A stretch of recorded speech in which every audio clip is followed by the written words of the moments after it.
Ladies and gentlemen, this is TVP World. You're watching another edition of Break the Fake, where we debunk fake news and combat false narratives. I'm your host, Benjamin Lee, and let's get rolling. Now, according to the British Defense Ministry, the arrest of Russian General Ivan Popov is likely related to his criticism aimed at Russian leadership. According to London, the corruption charges are only a smokescreen used to deflect attention. Now, from the very beginning, the accusations leveled against the Russian general seemed something of a stretch. It's like someone being accused of following a strict diet in a country suffering of hunger or discovering illegal ice trade in Greenland. The absurdity is apparent. But it's Russia we're talking about, and with the protection and grace of the Tsar, you can easily steal whatever you want, from skimming off the top of official government contracts to stealing state assets. Which means that Putin has unsurprisingly been pulling the wool over the eyes of the world with this corruption circus. We have no way of saying who was actually corrupting whom, but the generals moved through the courtrooms quicker than Hurricane Katrina through New Orleans. Now, even Putin's pet, self-styled General Shoigu had to take off his parade uniform and take a chair with less plush than his old throne. You could say that Prigozhin's spirit is doing well, unlike his body, and corruption is a very useful term. It whips up the working class into a frenzy for a mere fraction of the cost it typically takes, and barely anyone ever asks to see the proof, in Russia, of course. Meanwhile, on our favorite clown show, Vladimir Solovyov had a little meltdown reacting to the news that the Kuluni Foundation is working on obtaining ICC arrest warrants for Russian state TV propagandists promoting Moscow's genocidal agenda against Ukraine. Ну и хам ты, пишет мне Борис Медведев. Ты еще фотографии свои пришли, подонок. Сколько же идиотов вокруг. Погода.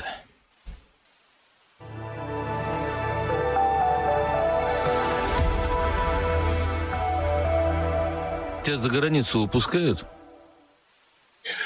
Владимир Анатольевич, здравия желаю. Не пробовал, да? Не пробовал и не хочу, если честно, но я долгое время под мне тут понравилось, знаешь, мне дико понравилось, значит, тут целый ролик появился у этих подонков, этих агентов иностранной разведки. Это просто анекдот. Вот «Голос Америки». Значит, эти сволочи, значит, какая-то дура. Ну, просто посмотри, получу удовольствие. Анна Нейстат. В ходе наших расследований в Украине мы всегда спрашиваем украинцев, переживших российскую оккупацию, о том, что говорили российские солдаты, когда занимали их дома. И это дает нам очень хорошее понимание того, как что-либо сказанное много раз, например, на Первом канале российского телевидения, прямо повторяется Россией. Значит так, подонки, я на вас в суд подам. «Голос Америки». Я не работаю на Первом канале российского телевидения. Твари, дегенераты, мерзавцы, как вы могли перепутать?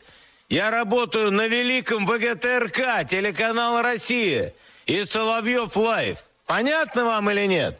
Поэтому на ней штат суд. Ни хрена не понимают дешевые твари. А «Голос Америки» иностранный агент, ЦРУшники, всех поймать и посадить. Кстати, сволочи, не забудьте процитировать. Они говорят, мы сейчас такой ордер выпишем, Соловьев раз выйдет за границу, а мы его хоп и арестуем. Ты, что ли, тварь, меня арестовывать будешь? Я и так под всеми санкциями мира. Прости, брат, ты расскажи им про погоду. Владимир Анатольевич, ну вы все четко отметили. Одевайтесь по погоде, к этой минуте у меня все. Now, something absolutely evil and unjust is afoot. In every other show, as many of you know, Solovyov likes to call for even more genocide against the Ukrainian. Why every other? Well, because the rest of the time he's dedicated to calling for a nuclear war against Western Europe. But suddenly it turns out that all this rage might have consequences, such as, I don't know, ending up in a Hague, alone, forgotten, and your beloved villa auctioning off, with the profits hopefully going to some Ukrainian foundation just to make the pain a little bit greater. And since we're on residence held abroad by Russian officials, we would be remiss not to mention the damage recently suffered by one of Comrade Tsar's many pieces of real estate.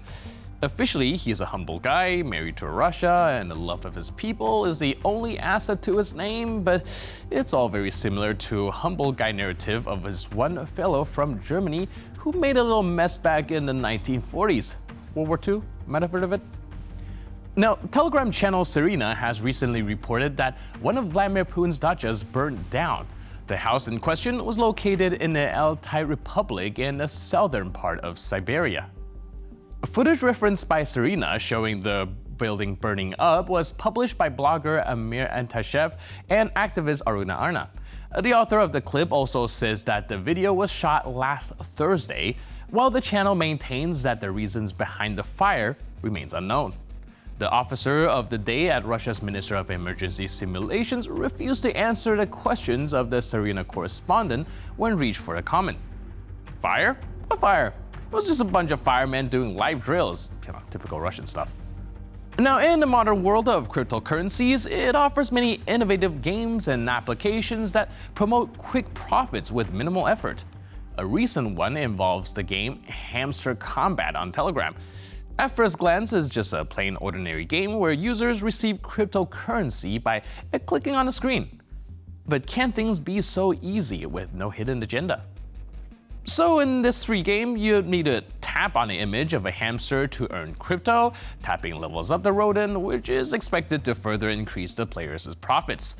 The game quickly gained popularity with Telegram users, in Ukraine especially, and it currently has over 42 million active players around the world. Users in various social networks leave links to the game and talk about easy earnings.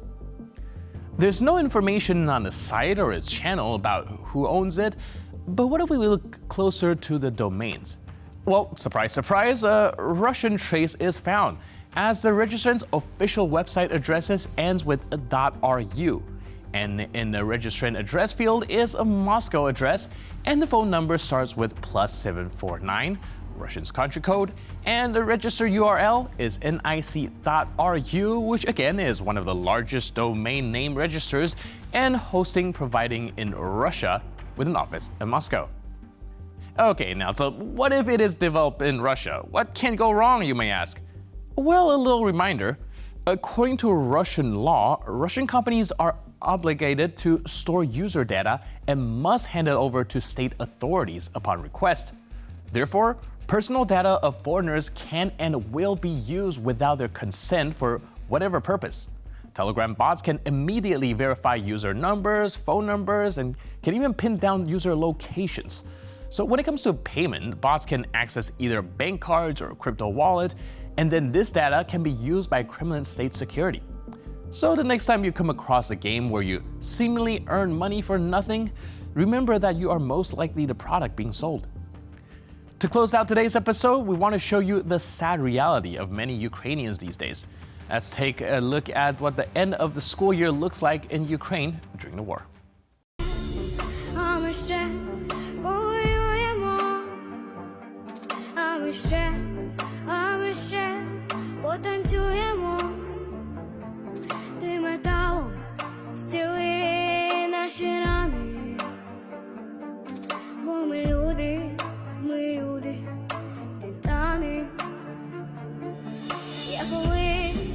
Запитаю тебе, ти ж керуєш усім там на небі, чому нас не покликав з собою, що невже не сплатили ми долю, що невже ти вважаєш так треба, ми ж долоні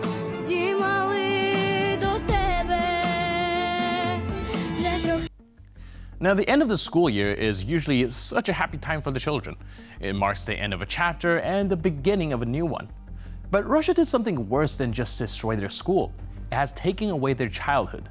Since the beginning of the full-scale invasion, 550 Ukrainian kids have died due to the war. Now, these kids will never have a normal summer vacation because Russia has its imperialist goals. Now, maybe ask the kids about whether Russia should be negotiated with.